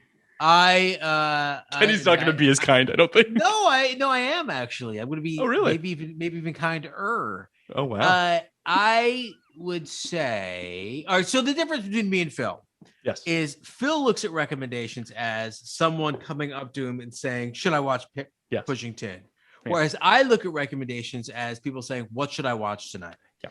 And This is is where we there a differ, yeah. situation where I would say, "Yeah, Pushing Tin's the movie. Pushing Tin, you should watch." So in a vacuum, would Kenny pick Pushing Tin? In a It's different vacuum, than- in a vacuum, would I put Pushing Tin on my master list of movies you should watch? I wouldn't be embarrassed recommending. I would be humiliated if I recommended this movie. This is So this is not a sight and sound pick.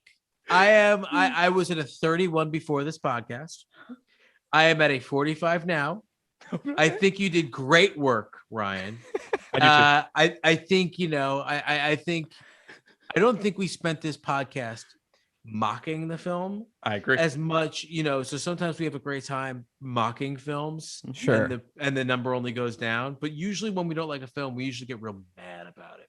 Correct. Mhm. And we really enjoyed this. I think I really enjoyed this podcast because there's a lot here to talk about, and you got to give the film credit for that. And I really am truly grappling with do I hold a film responsible for the film it could have been in my mind, or do I give it credit for being the film it is, and also giving birth to something that I like, being the kind of thing that I think could have been improved upon.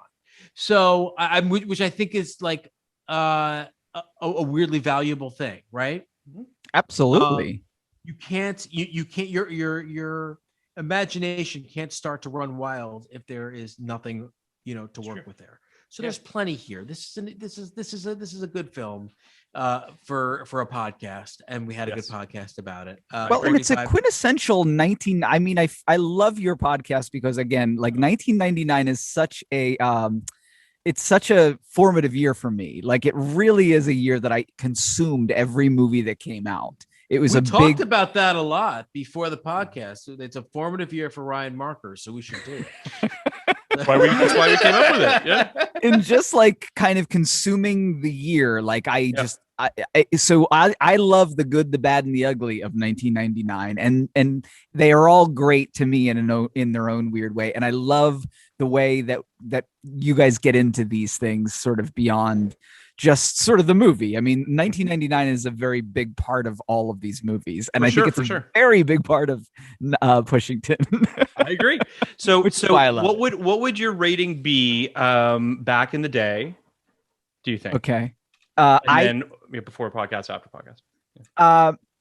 Well, I would say that back in the day, I would have given it probably a 70, 72. Okay. And now it's definitely in the 80s. Like, I'd say it's still, I mean, it's an 80, 81 or 82. But I again, like, we have such insane guests sometimes. I love you, Ryan.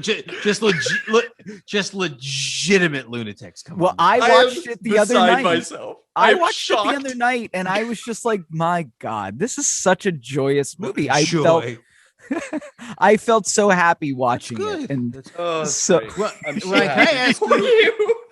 I know it's a slight embarrassment, but ultimately this is a movie I have definitely recommended to certain people who I think would appreciate something like this. I think I speak for Kenny. I think I speak for Kenny when I say that a movie bringing you joy is the best fucking thing, right? Like, I honestly, I know we're laughing. It's everything. And I truly am thrilled that this movie brings you as much joy as it does. And on some level, I kind of understand it. Yeah. But it is. I know you do. I know you guys both kind of like this. I just think, you guys are doing all of them. And that's a big thing to do. And there are greats that you have to. Look, but, we have I'm on Screendrafts here. Like, I'm the co-host of Screendrafts, where literally, like, you can play a Pushing Tin in a 5 on a certain type of genre list. So let's play the Screendrafts game. First, I want to play the Screendrafts game. Okay, what are we? Okay. Give me a potential Screen Drafts episode where one might play Pushing Tin, it would not be vetoed by the commissioners, and you would say that's where they would play it at 5, like you just said. Sure. And where you'd be like, that's a good one. That's a good one. I mean, plain movies? Wouldn't it be in plain movies? Definitely plain movies. I'd say even plain pre 9/11 movies. This is high? This is higher than 5. Wait, have you done plain movies? We have not done plain movies, and that's All right, a no-brainer. So we're calling it. Yeah, We're calling plain movies right now, just so you know. It wouldn't be near the list, Ryan. But go ahead. Plain movies is a good one. Would it be higher or lower than Flight Plan for you, Kenny? Which was Flight Plan? That's the Jodie Foster loses her kid on a big plane. Definitely lower. That's a real. I mean, that's my favorite. My favorite sub genre is right. It's on a plane. So, okay, fair enough. I mean, plane movies are interesting. Plane movies are very good. Yeah, it's a really because I feel like you can do a lot with the airport. Yes, there's a lot of airport movies. I mean, Airplane. Honestly, I think Airplane. One of the greats. I think Airplane is probably the leader in the clubhouse. I assume.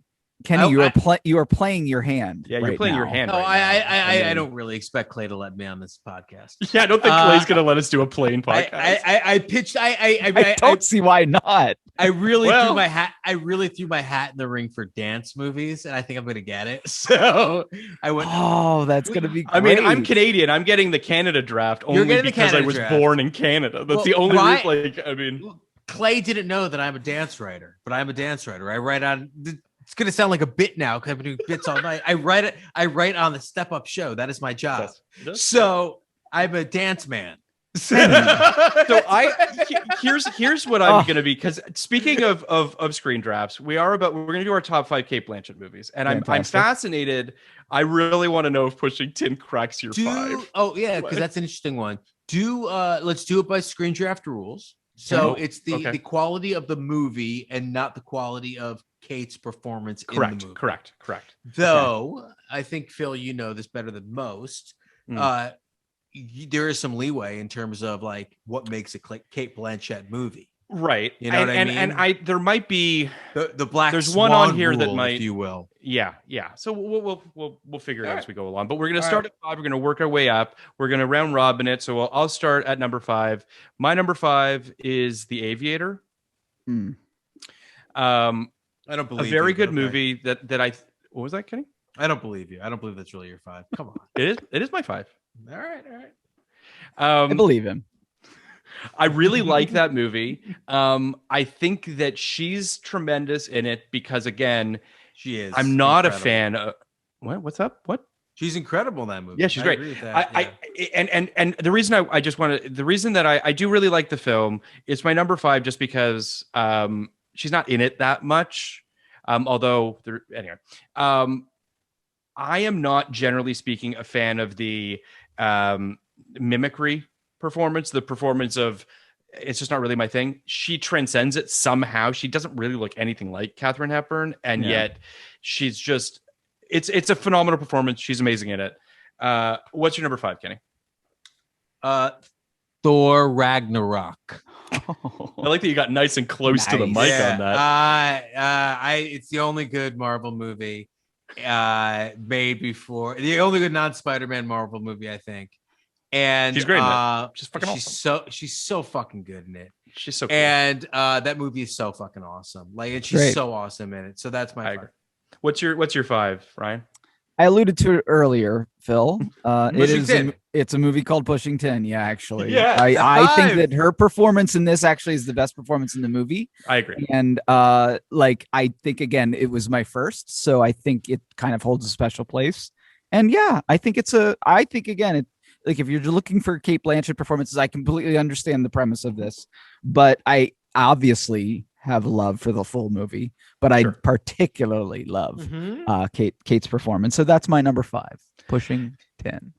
Listen, I'm just thrilled that it's on the 5, that it got the 5. I think, and again, I'm not pitching myself for this because I'm not the right person, but I think Cate Blanchett would be a particularly interesting screen draft. I agree. Because there is no there's so many. I think I wouldn't be surprised if we each had different number ones. Right. And when Phil and I do this, generally like 2 out of the 3 have the same number one, and the other guy is the number. I wouldn't be surprised if my number one didn't make your lists. Mhm. I would be surprised if my number two didn't. I wouldn't be surprised if my number two didn't make your lists. So I can see this. I totally can see this. And I don't think it's that far to the mainstream. I just think that that she has a varied career in a way that really is just fascinating. 15 movies that grown-ups, responsible grown-ups could say are a top 5 movie for her. Yeah, 100%. Not including Pushing Tin, but So my number 4, also Thor Ragnarok. Great movie. She's great in it. I remember. I remember when the first stills came out with her as the villain. I was just like, well, fuck. I mean, this is just going to be, epic. So amazing. What's your 4, Kenny? My number 4 is Carol. Interesting. A tremendous film, and like maybe her best performance, except for my number 1. Ryan, what's your 4? One of my favorite things she's ever done is one of the shorts in the kind of anthology film by Jim Jarmusch, Coffee and Cigarettes. I don't know if you guys have ever seen it. It's sort of I have seen that, but I don't remember her. She basically plays two she's twin sisters, and she plays both roles, and they're the whole movie, the premise of the movie is different scenes where they're just kind of in a diner, drinking coffee and smoking cigarettes. But there's a very fascinating chemistry she has with herself. They're complete opposite sisters, and they do this great, it's just a wonderful scene again with herself, and it's a magnificent performance. So interesting. Yeah, it's so good. Like that whole movie is really like one of his greats. I should watch it again. I remember really liking it, but I don't remember her particular short in it, but I'm sure it's great. Oh, it's so good. You're going to love it. My number 3 is The Talented Mr. Ripley. I know she's not in it that much, but first of all, it's one of my favorite films of '99, but also Talented Mr. Ripley does something incredibly well, which is that Jude Law and Cate Blanchett disappear from the film for large swaths, but they're felt. Their presence is felt. Their characters are felt in such a way that when they do come back, she just feels. I just think she's fucking great in it, and her performance is just what could have been a throwaway. She just elevates it to a whole new level, and so that is my number 3. What's yours, Kenny? I'm so interested to see you guys top 3, top 2. My number 3 is The Curious Case of Benjamin Buttons. Oh, wow. A movie I really, really love, even though it's not nearly, one of my favorite Fincher movies. But it's such a powerful movie, such a great performance. I mean, kind of having to play like this straight person aging in regular years. It's just as hard and important a role as Brad Pitt's work in that. And it's gorgeous. It's just a gorgeous film. You don't meet too many Benjamin Button fans these days. Oh, you're about to meet one because it's higher up on mine. I knew it was coming. Wow. Yeah. Holy shit. That's incredible. Ben Butts. That's what we call him. That's how I'm known. Yeah. They're not you. Butts. What's your number 3, Ryan? This is a movie that I again, like I love the movie. It's probably it won't be spoken about too much in the future, unfortunately, because it's a great performance by her, but it's Blue Jasmine, Woody Allen's Blue Jasmine. Yeah. That was your number. What was that? That's my number 3. 3. Cool. That's my number 3. Again, like Pushing Tin, the more that I've watched Blue Jasmine, again, I'm more drawn to the performance of this film than the overall Streetcar Named Desire vibe to it that Woody Allen just sort of, he's obviously just remaking that movie in a modern context. But again, incredible performances. And she is unbelievably commanding in a very intimately and broken performance. She's incredible. Hard to watch this film, and if again, I love watching an actor grapple with a great role, and I really do think this is a great role for her. She definitely imbues it with all of her energy and all of her passion, and I think it's the last great Woody Allen film. I'm certainly not going to delineate his entire career because of his sins, but I will say that there are great gems that run throughout that filmography, and this is one of them. I mean, Will, Andrew I Dice just wanna Clay is make- great too. Will, I want to make sure you got all that so we can strike that entire thing for the podcast. We'll just go right from 4 to 2. Yeah, But no, I actually really do agree with you, and I grappled with putting Blue Jasmine on this list. I think she's tremendous in the film. I think actually her and Sally Hawkins are both fantastic in that movie. Yeah. And I also agree that I think it's the last truly great Woody Allen film. Yeah. My number 2 is The Curious Case of Benjamin Button, which to chime in, to basically agree with Kenny in terms of, I think it's a beautiful film. I actually think I like it more than Kenny does in the You Fincher definitely listing. like it more than me, but Yeah. I don't think he's ever made a bad. No, film. I guess we're in the same page. Yeah, on I that. think they're all really. I think it is. I think it's a movie. Do you think he's made a bad film, Ryan? Fincher? Maybe, maybe Alien 3. I don't know. Alien 3 is that? I guess. No, I don't think he's made a bad film. I don't think he can make a bad film. I'm really curious to watch Benjamin Button though again. Like I have to say, I haven't seen it since it came out. Button, I don't remember a thing about it. It comes out and it was obviously big Oscar bait. It was a very expensive film. It was, it was a co-production. Obviously gets a bunch of Oscar nominations. And I think that a lot of people dinged it with the whole like it's just Forrest Gump again. And there were just a lot of things structurally. It's much better than Forrest Gump. I think that you would very much enjoy it today.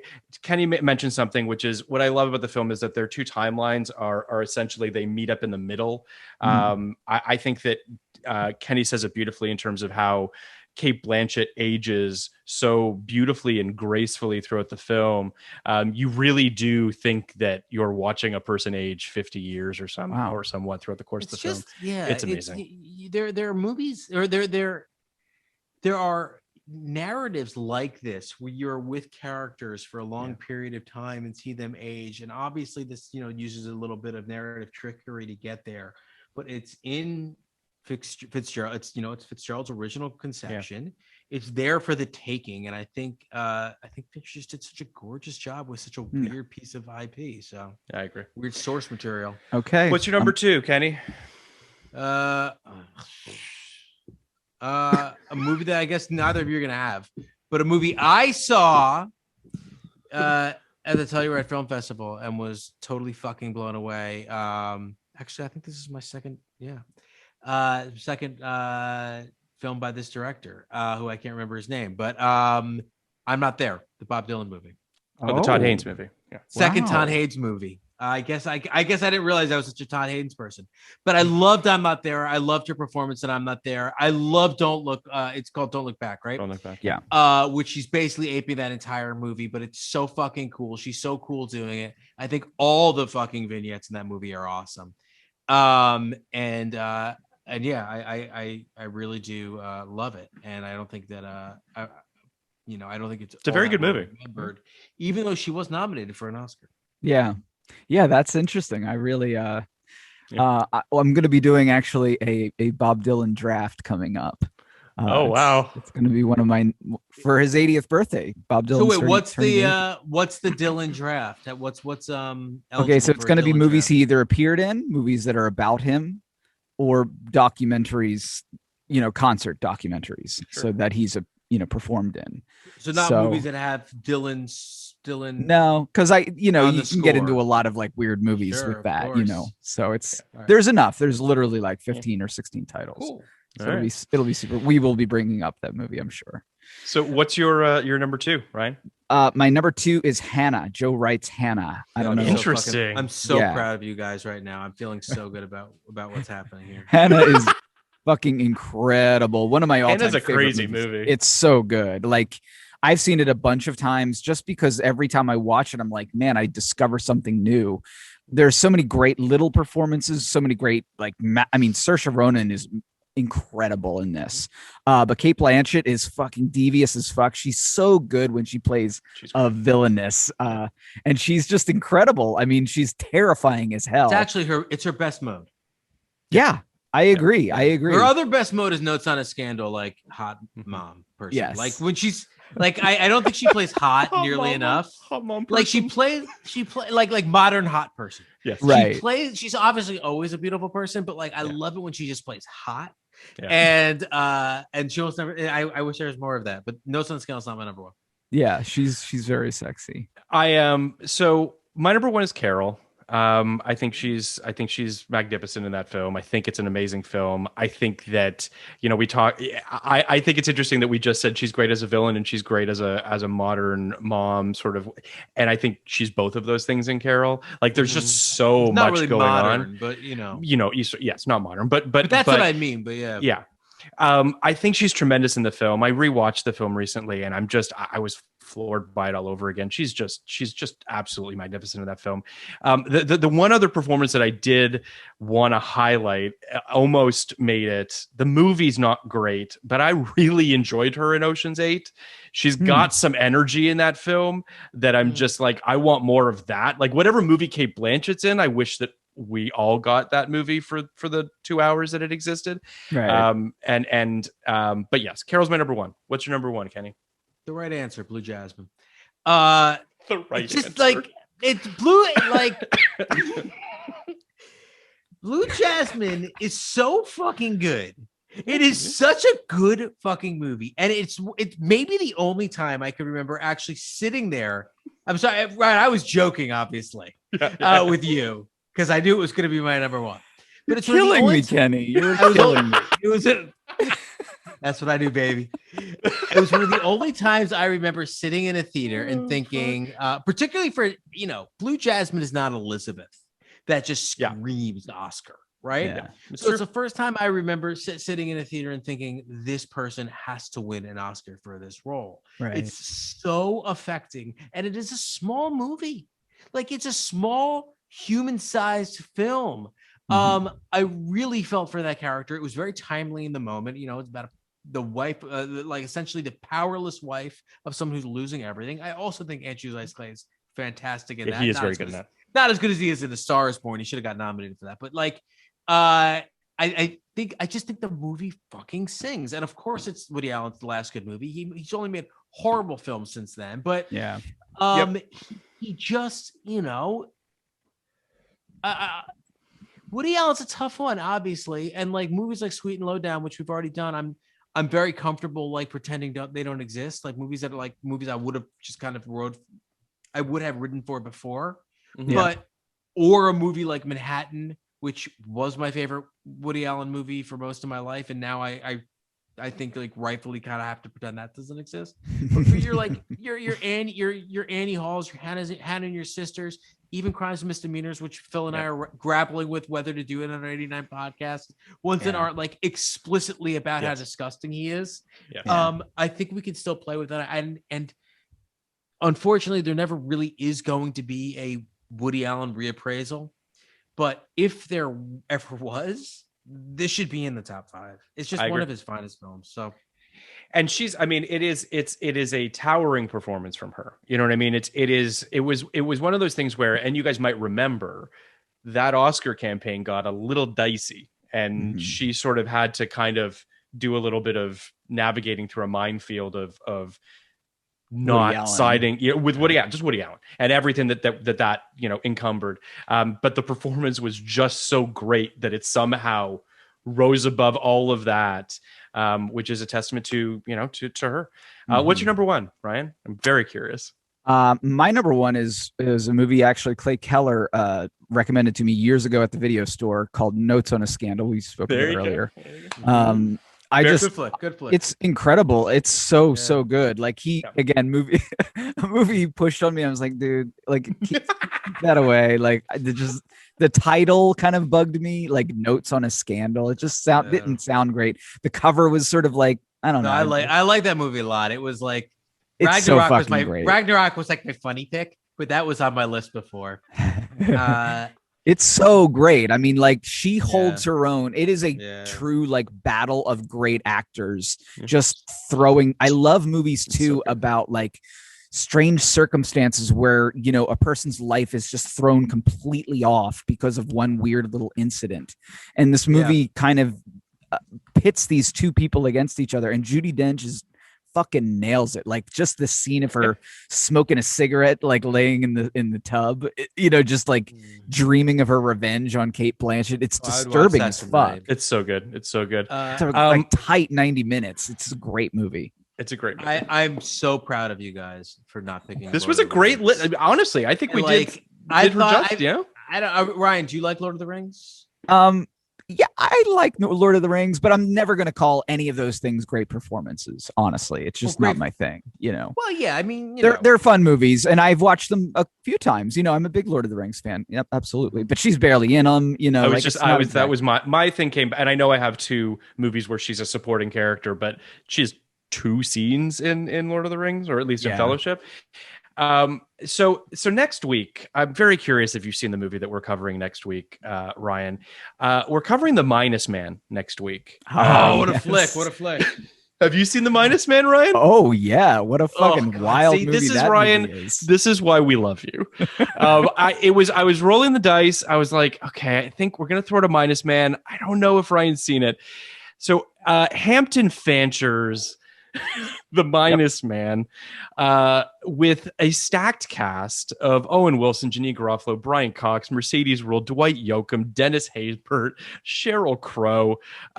Just a movie that does not exist.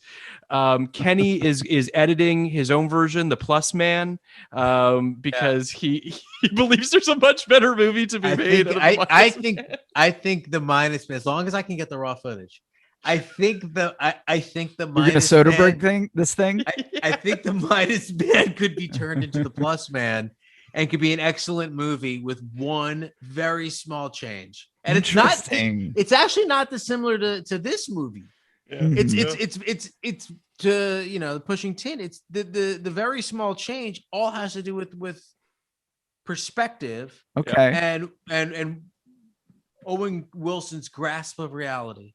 Yeah. And when I stumble upon it, I'm very proud of when I do. I just don't have the skills. So Will, our producer, Will, you remember you did agree to cut this for me, right? Yes, I did. so Will and I will be working on this, you know. Hopefully the disembodied voice of Will just being like, yep. Copy. Yeah, it is a very strange film. I thought we had a great episode. We had Adam Karp on, writer producer, a good friend of mine, who was working, I believe, at the production company at the time that this movie was made. So he had some insight into why this movie was made the way it was made.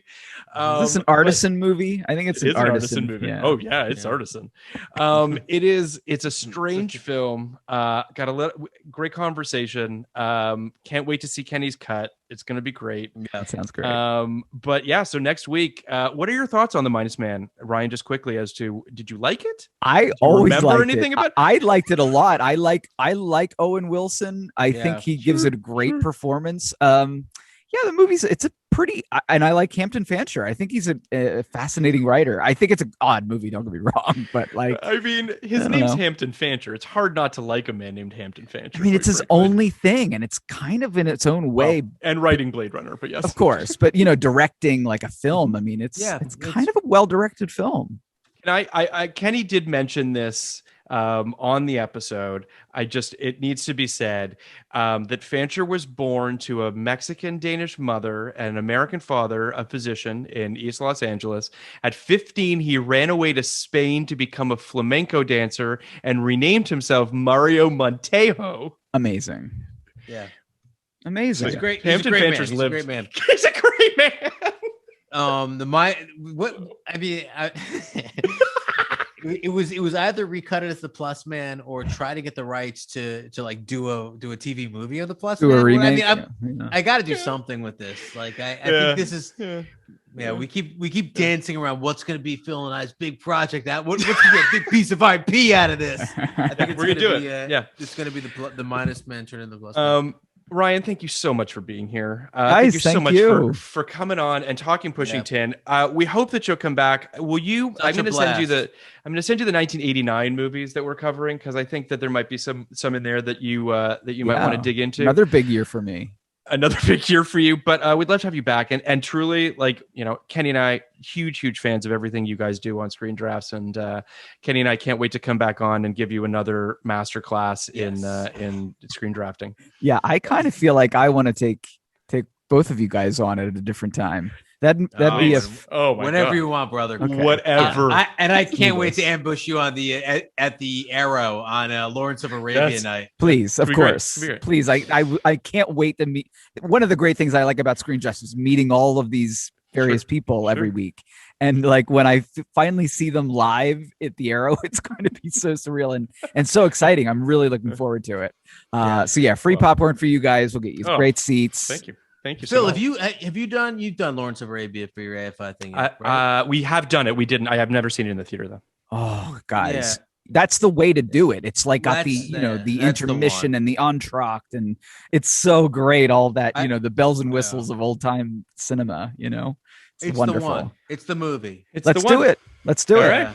All right, guys. I'll see you guys so there. much. See you guys. Thank you so much, Phil Ryan. and I have only ever seen one movie together. And we've been very good friends for about 15 years. We've seen one movie together, and it was Crawl. It was Crawl. There you go. Let's make Lawrence number 2. Oh, I knew he'd enjoy that. All right, we'll see you later. All right, guys. Later. Bye. Podcast like it. You want a podcast like it? 1999.